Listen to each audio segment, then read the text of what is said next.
mengetahui ibadah sah atau batal. Wudhunya sesuai rukun dan syarat. Kalau ilmu tasawuf untuk mempersiapkan sholatnya diterima, ibadahnya diterima atau tidak diterima. Jadi targetnya bertasawuf kok. Kata Imam Ghazali, sholatnya diterima. Kalau nggak usah sholat gitu.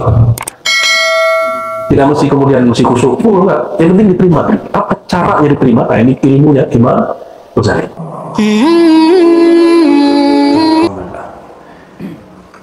Puji syukur kepada Allah, dengan nikmatnya kita bisa berkumpul, dan nikmat paling tinggi adalah nikmat menjadi hamba Allah Subhanahu wa Ta'ala. Salawat dan salam kita kirimkan untuk hamba yang disebut di Quran abdihi, hambanya, maqam tertinggi seorang hamba kepada Allah Subhanahu wa Ta'ala. Allahumma sholli ala sayyidina Muhammad abdika wa rasulika nabil ummi wa alihi wa sahbihi jema'in.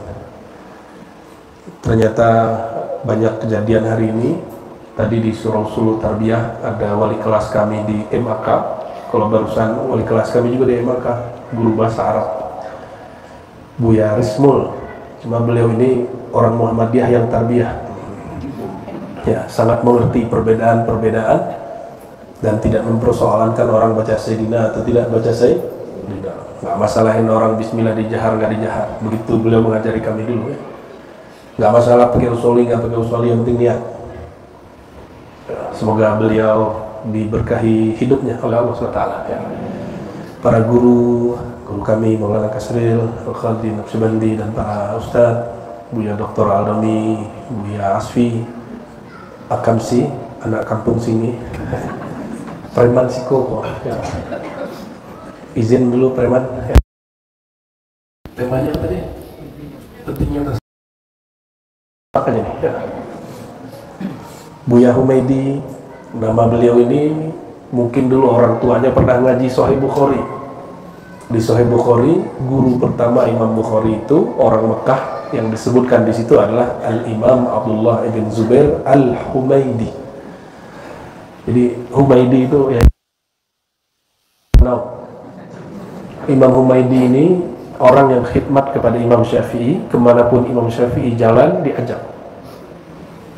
Ia wafat kalau Imam Syafi'i 204, Imam Humaydi 219. Jadi masih sempat mengembangkan ilmu di Mekah. Maka berkatalah murid Imam Ahmad di Baghdad, namanya Ahmad bin Hanbal, pendiri mazhab Hanbali, Al-Humaydi imamuna. Humaydi itu imam kita. Nah, semoga berkah nama itu Buya Humaydi, pimpinan Khazinatul Asrar. Allah berkahi dan bisa memimpin pondok dengan baik. Amin ya rabbal alamin. Pentingnya bertasawuf. Kalau bahasa Arabnya ahamiyatut tasawuf, ya. Sebelum kita mengatakan tasawuf penting, kita harus sepakati dulu definisi tasawuf. Kira-kira tasawuf definisinya apa, Pak? Apa definisi tasawuf? Kalau definisinya belum oke, kata penting skip dulu, ya. Jangan-jangan tasawuf yang Bapak Ibu maksud itu bukan tasawuf. Apa yang disebut tasawuf? Ya, loading, ya, nggak bisa dicari di Google itu. Tasawuf dari kata tasawufa, ya tasawufu, tasawufan, ya. Istilah yang baru paten abad kedua Hijriah, tapi prakteknya sudah ada sejak abad pertama. Sebagaimana ilmu fikih belum ada di zaman Nabi, mazhab fikih belum ada di zaman Nabi, mazhab ahli hadis belum ada di zaman Nabi, mazhab ahli tafsir belum ada di zaman Nabi, apalagi Perti dan Tarbiyah dan Muhammadiyah, NU belum ada di zaman Nabi. Terus yang ada di zaman Nabi apa? Nabi mengajarkan Islam, iman, ihsan. Larepe, tasawuf itu apa? Upaya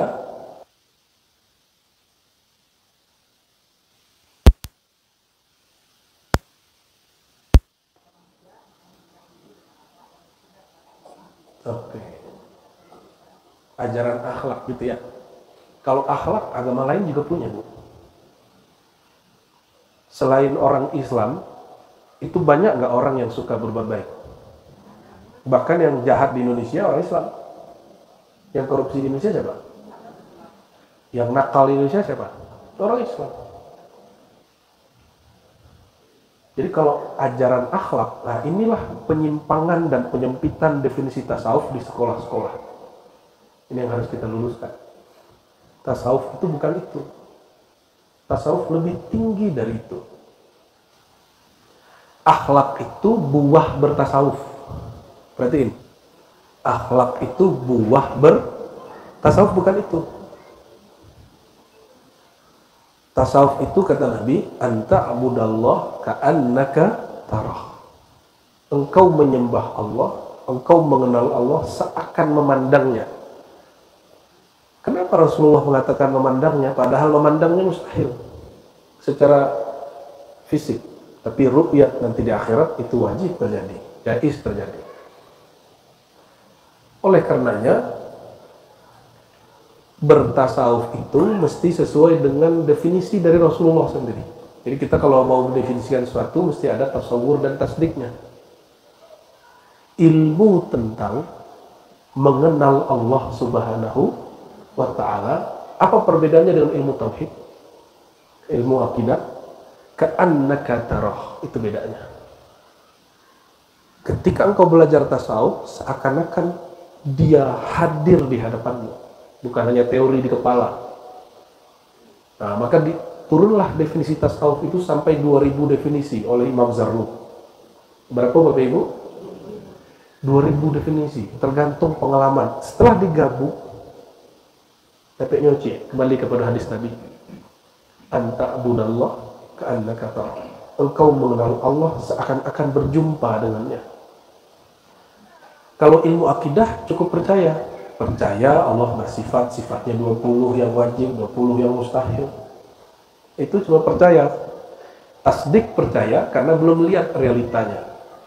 Nah, kalau tasawuf itu merasakannya. Ada definisi lain Imam Ghazali. Ilmu fikih itu ilmu mengetahui ibadah sah atau batal. Wuduknya sesuai rukun dan syarat. Kalau ilmu tasawuf untuk mempersiapkan sholatnya diterima, ibadahnya diterima atau tidak diterima. Jadi targetnya bertasawuf apa? Kata Imam Ghazali, sholatnya diterima. Kalau nggak usah sholat gitu.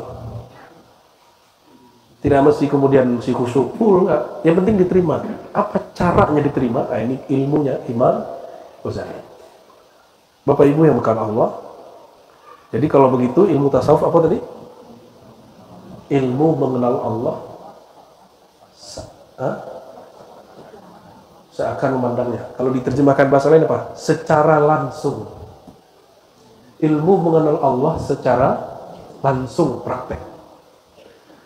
Oke, tinggalkan dulu definisi. Mungkin definisi itu tugas Buya Aldomi di kampus Pasca ya. Bapak Ibu, di dalam kitab fikih, adakah latihan terhadap kolbu? Ada nggak? Ada nggak? Adakah satu bab di fikih, bab syukur? Ada nggak? Ledo, di mana ada bab syukur? Di kitab akidah? Nggak ada. Di kitab coba di Quran, nggak usah syukur dulu. Dzalikal kitabul la raiba fihi hudal lil muttaqin. Hidayah bagi orang yang bertakwa. Kajian tentang takwa itu kajian fikih, akidah atau ilmu rohani. Ada nggak di kitab fikih bab at-taqwa? Ada nggak? Dalam bab akidah? Nggak ada. Ini di pesantren kitab akidahnya apa ya?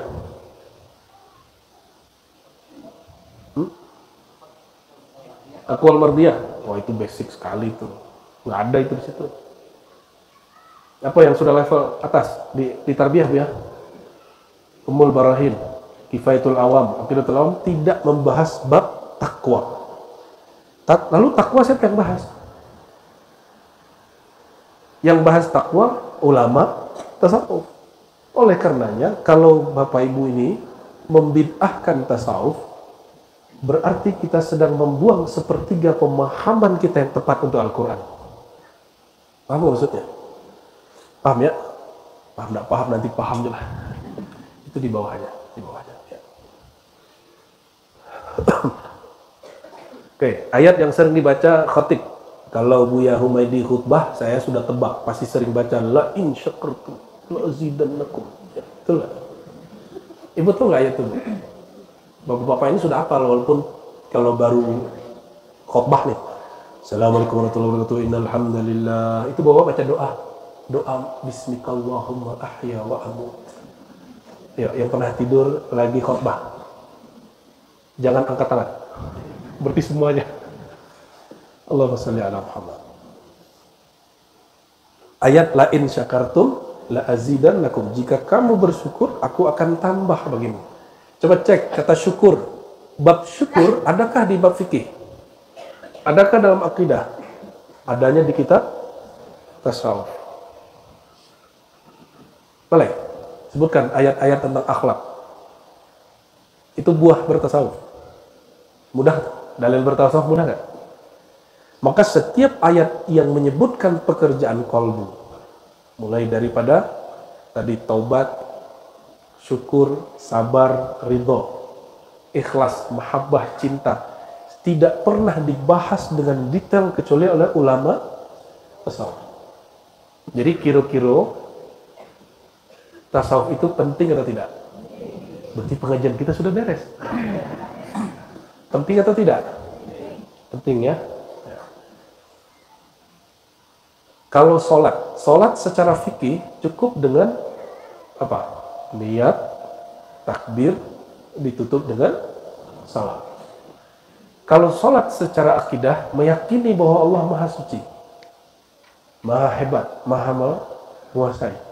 Kalau sholat secara tasawuf, kita sholat, tubuh menghadap kepada Baitullah, mata menghadap kepada tempat sujud, qalbu menghadap kemana? Nah itu tasawuf.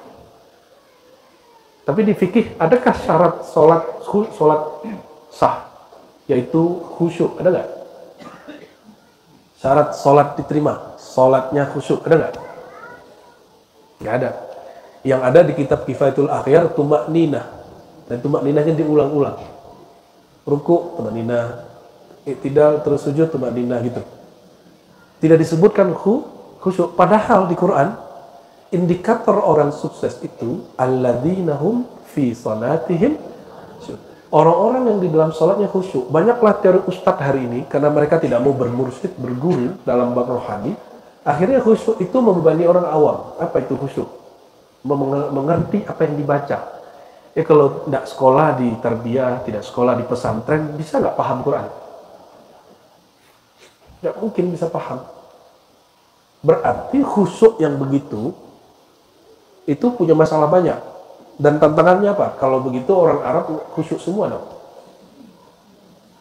Khusyuk semua nggak? Kami bersoboknya guru fikih tauhid bahasa Arab itu sembahyang itu main jenggot, Allah kayak main-main, kayak sholat tuh nggak. Wa innaha lakabiratun illa 'alal.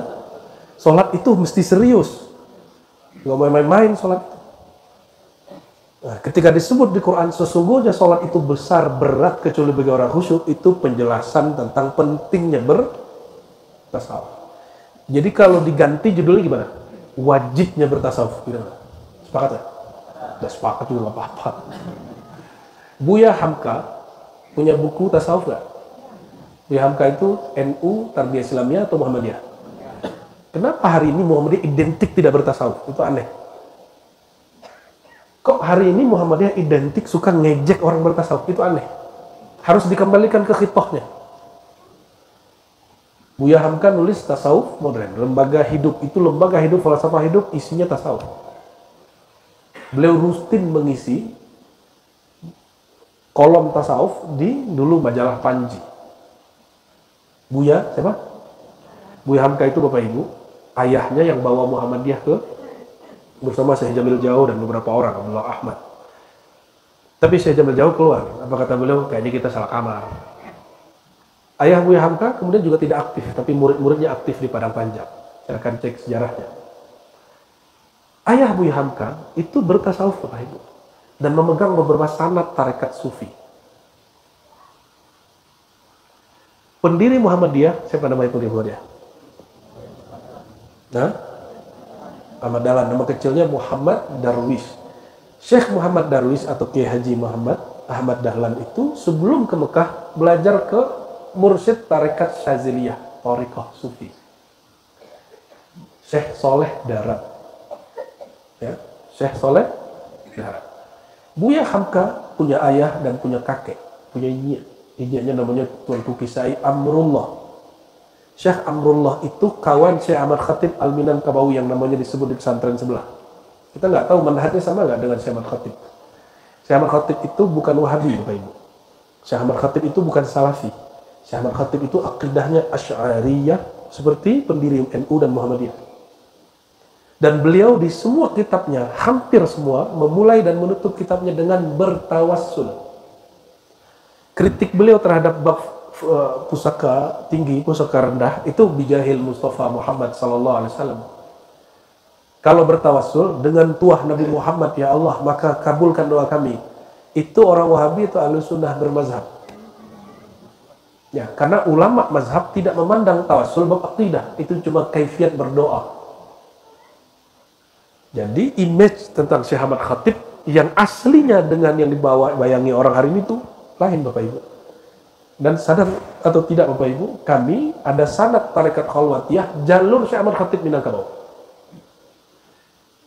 Jadi Syekh Ahmad Khatib dulu beliau dijemput oleh Syekh Utsman Bakri, dibawa ke Mekah, lalu beliau serahkan kepada Syekh Umar Bakri Syato, pengarang kitab I'anatul Thalibin. Jadi Balai Gurah ya, tempat Syekh Ahmad Khatib di mana? Balai Gurah, Kota Tua. Itu dikunjungi oleh ulama besar di Mekah, keluarga Bani Syato. Dan mereka ahli fikih di Mekah, mufti mazhab Syafi'i di Mekah, ahli sanad semua kitab hadis di Mekah, dan mursyid tarekat Khalwatiyah. Hadratus Syekh Hasan Asy'ari Ahmad Dahlan, mereka murid dari murid-murid beliau. Siapa murid beliau? Syekh Ahmad Khatib Al-Minangkabawi. Jadi kita punya sanad. Beliau ini mengambil tarekat Khalwatiyah. Khalwatiyah itu zikirnya mirip dengan orang Syatari. Jadi kalau demikian, guru dari pendiri NU Muhammadiyah Perti itu Syekh Ahmad Khatib Al-Minangkabawi, bukan Wahabi, bukan Salafi, tapi seorang ahli akidah Ahlussunnah Asy'ariyah bermazhab yang salah satu yang 4 dan bertasawuf. Jadi kira-kira orang Balai Gurah akan mengembalikan nggak ke khittah? Harus dikembalikan ke khittah itu. Image-nya sudah gak baik. Syekh Ahmad Khatib diimage-kan seorang Wahabi. Dan itu al-kazbu wal-iftira' alaih. Itu kebohongan atas nama beliau. Kita bisa bedah kitabnya kalau nggak percaya. Ya. Kita cek ke, kita naik dikit ke atas tuh. Di atas tuh ada Tawalib Arabe ya. Syekh Ibrahim Musa, beliau itu murid langsung daripada Syekh Bakri Syato. Jadi lebih tua ternyata. Murid langsung dari Syekh Bakri Syato. Jadi beliau murid-murid terakhirnya Syekh Bakri Syato yang mengajari beliau tentang ahli sunnah. Jangankan di kitab akidah, di kitab bab Bayan Ma'ani itu beliau mengkritisi ulama-ulama Wahabi. Jadi para B itu jangan dituduh Wahabi, Pak. Itu ahlus.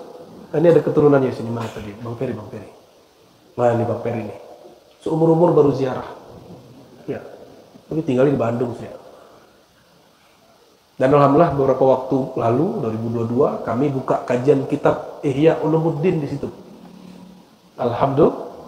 Ya, Buya Hamka itu waktu tinggal di Tanah Abang, ketika orang-orang awak di Tanah Abang suka ngaji asal muasal diri sampai kepada kesimpulan karena Allah telah berdiri dalam diri sejati, maka tidak perlu sembahyang lain. Buya Hamka buka kitab Ihya Ulumuddin itu di Tanah Abang. Berarti ulama NU Muhammadiyah dari dulu untuk tasawuf tidak berpantang. Mereka sama-sama menikmati itu. Nah, semoga ini terwujud kembali ya. Amin ya rabbal Itu yang Menteri Pendidikan siapa namanya? Bukan, pendidikan. Abdul Mukti bukan? Nah itu Muhammadiyahnya oke itu. Muhammadiyahnya supi itu. Berdasarkan itu Bapak Ibu, kita mau lihat sejarahnya, mau lihat realitanya, mau lihat ayatnya, tasawuf itu bukan sesuatu yang penting lagi, tapi sesuatu yang bahkan lebih dari wajib, dia menjadi kebutuhan. Coba Bapak Ibu makan minum tapi tidak ada rasanya, garamnya tidak terasa, apa lagi? Bawangnya tidak terasa. Lo bisa makan itu? Lo bisa makan itu? Nah, kalau kita makan di rumah makan, bumbunya kurang, masih balik lagi nggak situ? Tapi kok ada orang bertahun-tahun sholat gak khusyuk, tapi dia masih sholat? Karena kena doktrin. Yang heran itu apa? Kok tidak mengupgrade sholatnya dari tadi tidak khusyuk, belajar cara khusyuk itu gampang Bapak Ibu.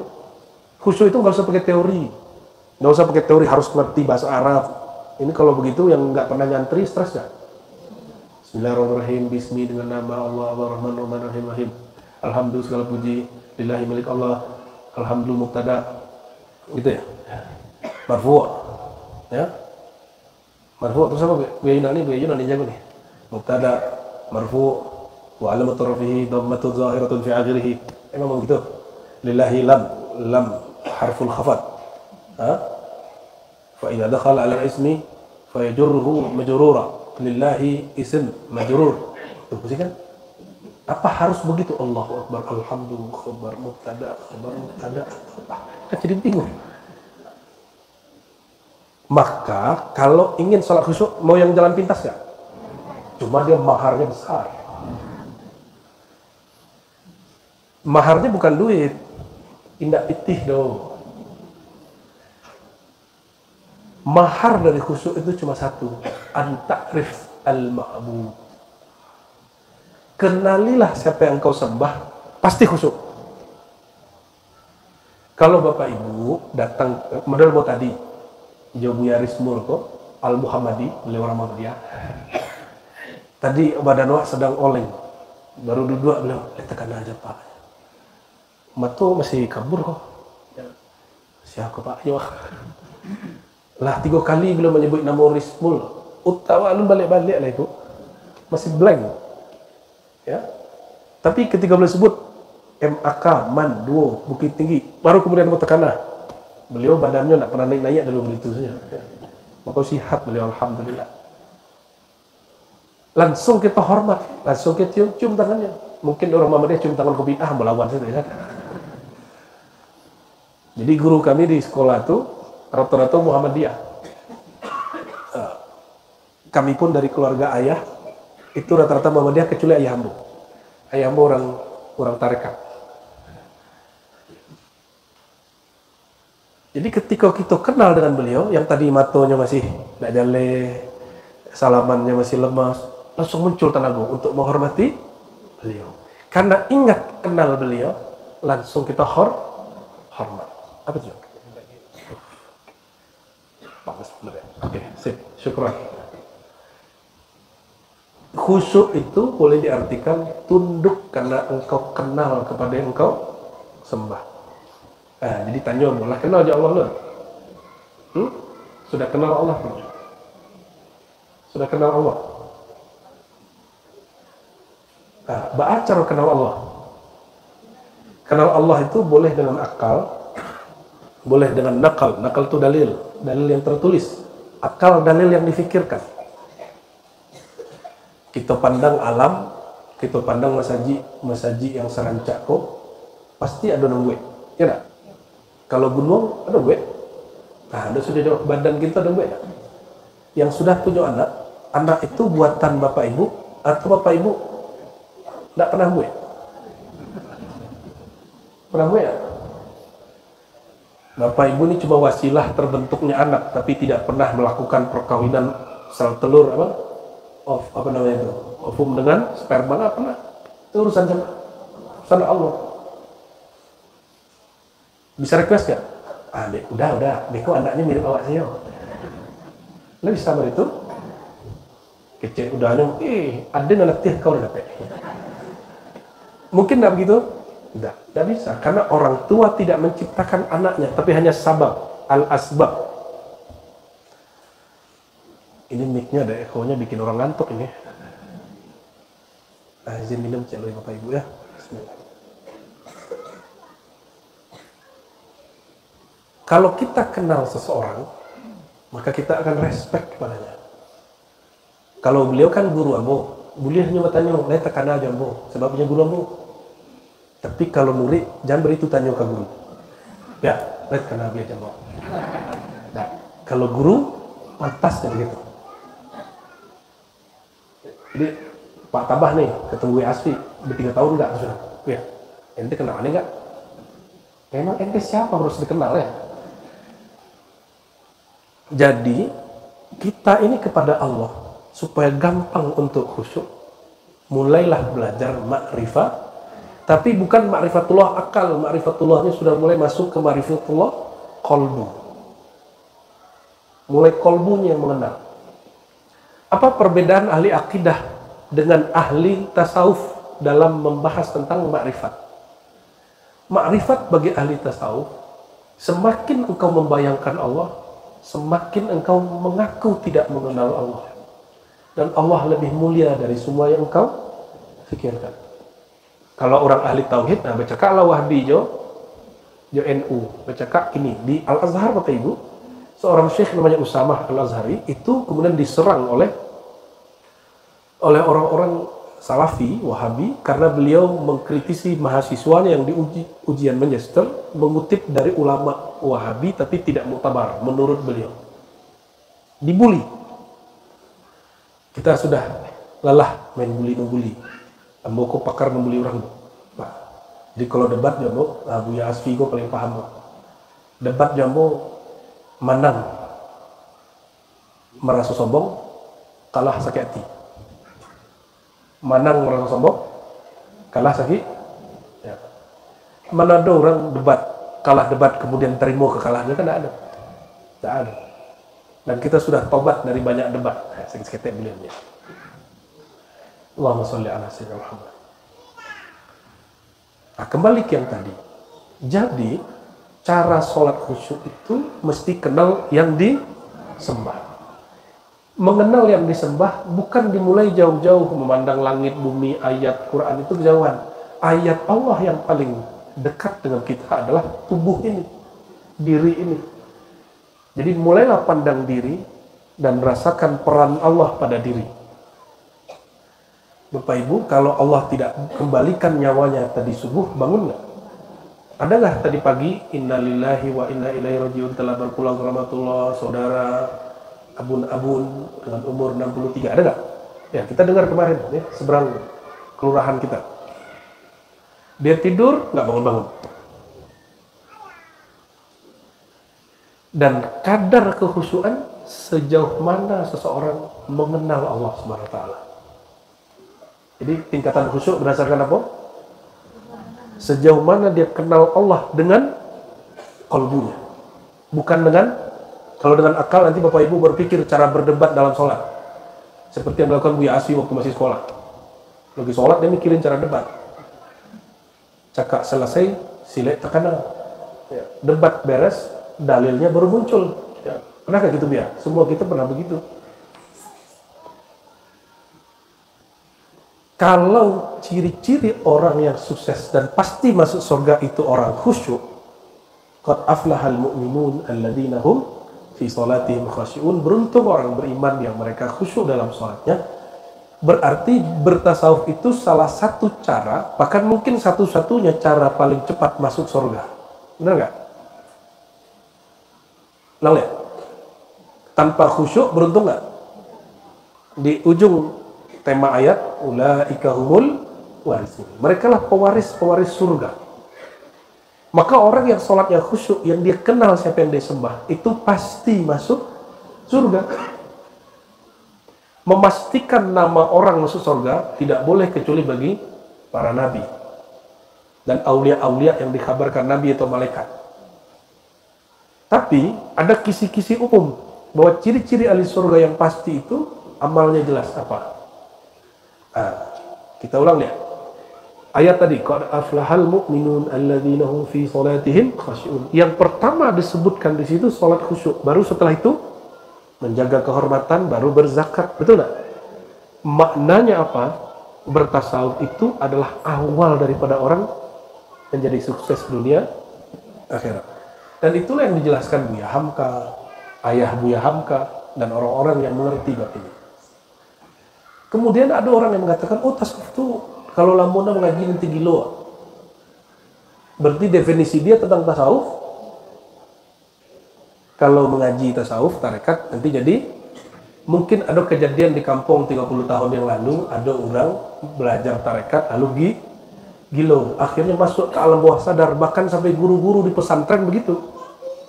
Kami kaget, jangankan sekolah Muhammadiyah, di Perti sendiri ada pimpinan Perti ngomong begitu. Gak usah ngaji kamu, gak usah ngaji ihya tuh, giluang mereka. Ya? Ada yang begitu. Nah, apa sebabnya? Karena orang ini belajar tasawuf bukan dari sumbernya, tapi dari kata orang.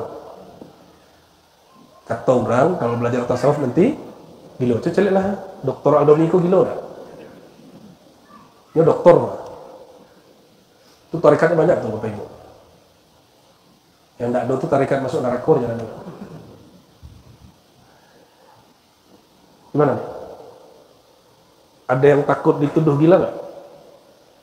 Ternyata di zaman Nabi ada seorang sahabat berzikir keras, lalu Sayyidina Umar mengatakan, ya Rasulullah, haula'il mura'un, mereka itu orang ria, kok berzikirnya keras? Lalu Sayyidina Muhammad SAW mengatakan, uzkurullah hatta yakulu mura'un, zikirlah kepada Allah sampai engkau disebut gila. Di riwayat kedua, hatta yakulu majnun, sampai engkau dituduh gila. Kalau tadi ria. Jadi sudah resiko Bapak Ibu, kalau belajar tasawuf dituduh sesek. Berani tak? Salah satu ciri tauhid sudah benar, orang tidak mencari lagi ridho makhluk. Bukan lagi bekalam, apa nanti kata orang kampung, kece orang beko. Nah, masih begitu tak beragamanya? Masih begitu ya? Kece orang beko kalau anak kamas haji, kece orang beko kalau awak ikut sulu, kece orang beko kalau awak itu kece orang. Itu yang dikikis dalam ilmu tasawuf. Ketika seseorang mengenal Allah, menyembah Allah betul-betul murni karena Allah Subhanahu wa ta'ala. Jadi Bapak Ibu selama ini beragamanya cari ridho Allah atau cari ridho makhluk? Ridho Allah. Ridho itu ada di tasawuf, ada di fikih atau akidah? Serius? Berarti kalau kita mengatakan saya sudah ridho. Ridho itu Bapak Ibu adalah kesempurnaan iman. Kamalul iman wa tamamuhu ar-ridho. Jadi rukun iman yang 6 itu percaya kepada Allah, malaikat, ya, kitab, rasul, hari akhir dan takdir. Itu kalau tidak ada bab ridho, dia menjadi kurang. Maka kamalul iman birridha, warridha min babit tasawuf. Sempurnanya iman hanya dengan ridho. Kalau ridho adanya di bab akidah, fikih atau tasawuf. Tasawuf. Kita ambil satu bab ridho. Atau syukur. Karena tadi Buya Humaydi ngajinya la in syakartum la azidannakum gitu ya. Jika kamu bersyukur, kenapa bacaan ayat ini jadi tidak menarik para khatib? Karena mereka tidak menjelaskan bab syukur dalam bab tasawuf, tapi menjelaskannya dalam bab ancaman orang-orang ahli akidah. Kalau kamu mau ditambah, syukur. Kalau kamu mau disiksa, kufur. Itu bukan bab tasawuf. Nah, coba cek. Kalau ingin ditambah, syukur. Ya. Berarti syukurnya karena ingin terima kasih kepada Allah atau karena nikmat ingin ditambah? Ingin ditambah? Nalek? Kita bersyukur supaya kita berterima kasih kepada Allah atau supaya nikmat ditambah? Ya sasek rasku.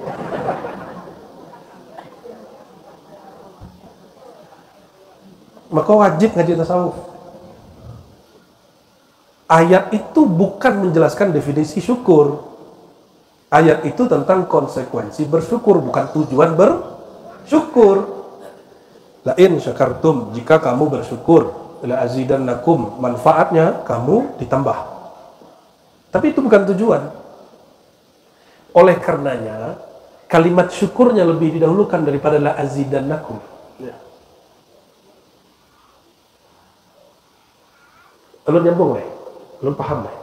Nah, jadi bapak ibu orang kayu, orang awak punya kawan, punya anak buahnya kawan awak memuji, puji-puji awak supaya bertambah gaji.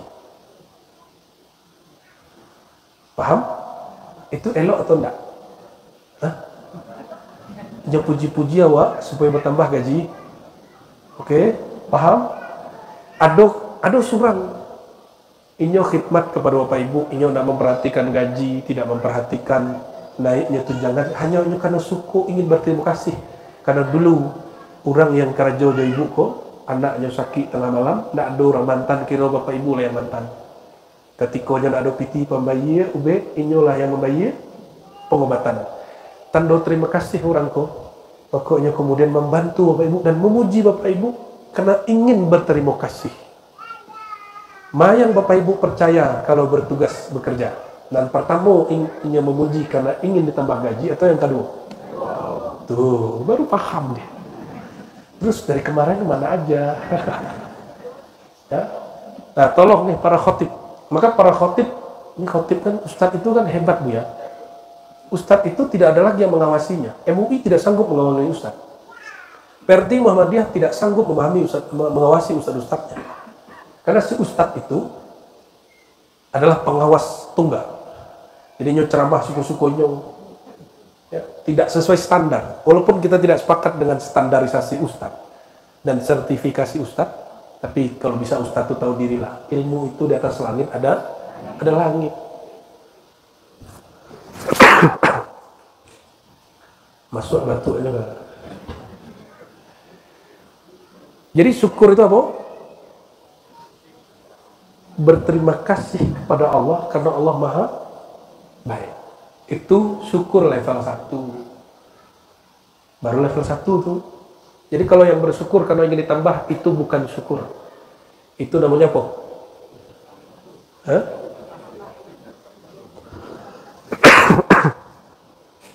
Itu bukan syukur. Itu modus. Matre. Itu orang modus. Syukur dengan orang modus atau syukur dengan orang tulus? Nah, tulus bersyukur itu ada di tasawuf. Maka Sayyidina Muhammad SAW, beliau itu sholat tahajud tidak terhitung angkanya. Ketika ditanya, jawabnya apa? Aku hanya ingin bersyukur kepada Allah. Bukan karena ingin dibangun rumah di surga. Boleh nggak baca cita-cita masuk surga? Boleh. Tapi itu level 1. Berjumpa dengan Allah itu di sorga, maka merindukan sorga karena perjumpaan dengan Allah di sorga.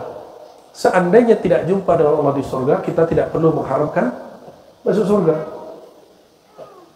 Karena yang ada di sorga ada di sini, cuma di sana lebih nikmat. Itu aja bedanya.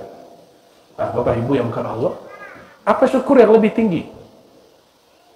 Imam Qushairi menyebutkan, dan ini nukil lagi dari Ihya Ulumuddin, Imam Ghazali, asyukuru an punya yang memberinya adalah Allah. Itu hakikat syukur. Maka asykaru syakirin man ya'rif annal mu'ti al-haqiqi huwa Allah. Orang yang paling bersyukur adalah orang yang paling sadar, bahkan jika dia sholatnya khusyuk, itu pun pemberian dari Allah. Seandainya Bapak Ibu tadi tidak dibangunkan, tidak dikembalikan nyawanya oleh Allah, bisa tahajud nggak? Jadi kalau tahajud berharap dibayar dengan surga, atau cukup kita kemudian mengatakan terima kasih ya Allah, Engkau telah mengembalikan ruhku. Jadi sudah paham bab syukur? Coba ulang. Jadi syukur itu apa?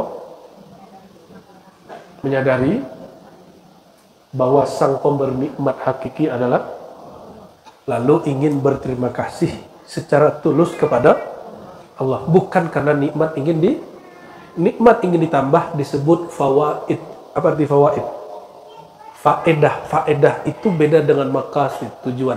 Tujuan bersyukur menjadi hamba yang kenal Allah, sedangkan manfaat bersyukur ditambah-tambah pemberian. Sudah bisa membedakan antara tujuan dengan manfaat. Tujuan zikir apa Bapak Ibu? Kenapa kita berzikir? Supaya hati tenang. Ya. Apa? Hanya dia. Mendekatkan diri kepada Allah. Emang Allah jauh? Sejak kapan Allah jauh, Pak? Itu terjemahan zikir, Bu. Zikir itu terjemahannya mengingat. Tujuan zikir apa? Membersihkan diri. Jadi kalau nggak bersih-bersih, dirinya nggak zikir lagi. Mencari ridha Allah. Wah, udah mulai ya. Kayaknya udah pernah suluk tuh kayaknya tuh. Kalau di Quran, ala bidzikrillah tatmainnul qulub, ketahuilah hanya dengan berzikir hati menjadi, itu manfaat zikir hati jadi tenang. Kalau hati belum tenang, jangan tinggalkan zikirnya, mungkin zikirnya belum pas. Tujuan berzikir, wazkur rabbaka. Gimana ayatnya biar? Wa'bud rabbaka wazkur isma rabbika wa tabattal ilaihi tabtila. Itu masih perintah. Boleh. Apa tujuan zikir?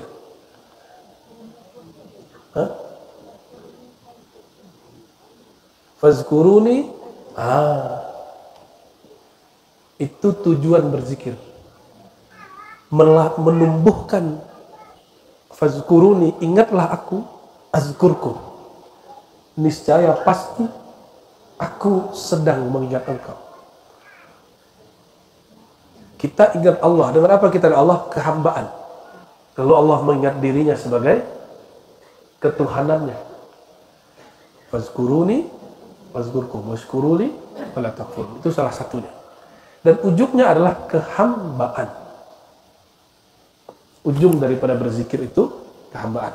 Jadi Bapak Ibu kalau ada misalnya nih, ada di YouTube, zikir 4.444 kali, maka rezekinya lancar. Rezeki lancar dari zikir itu manfaat atau tujuan? Sholawat tibbil qulub, penyembuh hati dan badan. Itu tujuan atau manfaat?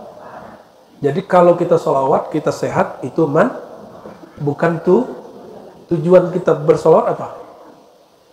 Innallaha malaikatahu yusholluna 'alan nabiyyi alladzina amanu shallu 'alaihi wa sallimu taslima. Ada nggak tujuan salat di situ? Imtisal amrillah. Tujuan salat itu cuma satu, menirukan atau mematuhi perintah Allah. Nah, dan itu yang kita sebut kehambaan. Maka semua dari perintah Allah itu ujungnya adalah kehambaan. Kehambaan itu adanya dalam bab tasawuf. Oleh karenanya kalau Isra Mi'raj, yang tidak pernah mempersoalkan Isra Mi'raj itu dengan jasad atau ruh cuma ulama sufi. Ahli akidah masih debat. Ahli sunnah sendiri pun ada yang tidak percaya Isra Mi'raj itu dengan jasad. Kalau dengan ruh, untuk apa menggunakan subhanalladzi, maha hebat, maha suci. Oleh karena itu Bapak Ibu, bertasawuf itu lebih dari penting. Bertasawuf itu wajib, bahkan keniscayaan, kebutuhan. Oleh karenanya kalau orang tidak bertasawuf, dia bukan dosa, tapi dia zolim kepada dirinya. Ya, bertahun-tahun sholat tidak khusyuk, bertahun-tahun zikir tidak nikmat, itu orang sedang zolim kepada dirinya dan dia jahil kepada Tuhannya. Nauzubillah min dzalik. Kita doakan guru-guru kita semua, mursyid-mursyid, para buya, orang yang khidmat di negeri ini untuk agama ini, semoga Allah jaga mereka. Al-Fatihah.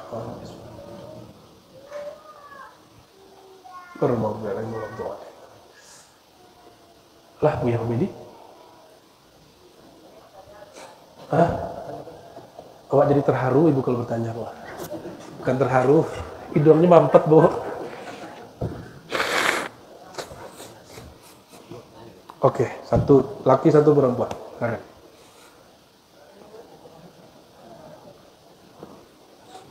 Langsung ke pertanyaan. Siapa yang tanya tadi, Bu? Nah, coba berdiri. Assalamualaikum.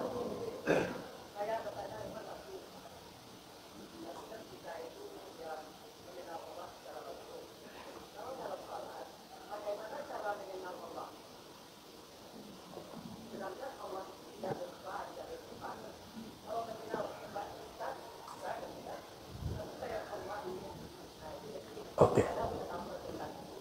Cara mengenal Allah dalam sholat, kan Allah tidak bertempat. Nah ini aswajanya lolos nih, cuma tasawufnya belum. Ya, aswajanya ahli sunnahnya sudah lolos ibu ya. Allah tidak bertempat, tidak berupa, karena rupa dan tempat adalah sifat makhluk. Nah itu jempol buat ibu. Iya, jadi kalau ibu ingin praktek ma'rifatullah lagi sholat, gimana caranya? Gitu ya. Ibu baru ma'rifatullah versi ahli akidah. Mengenal Allah dengan akal. Untuk merasakan Allah itu ada, itu bukan tugas akal. Itu tugas.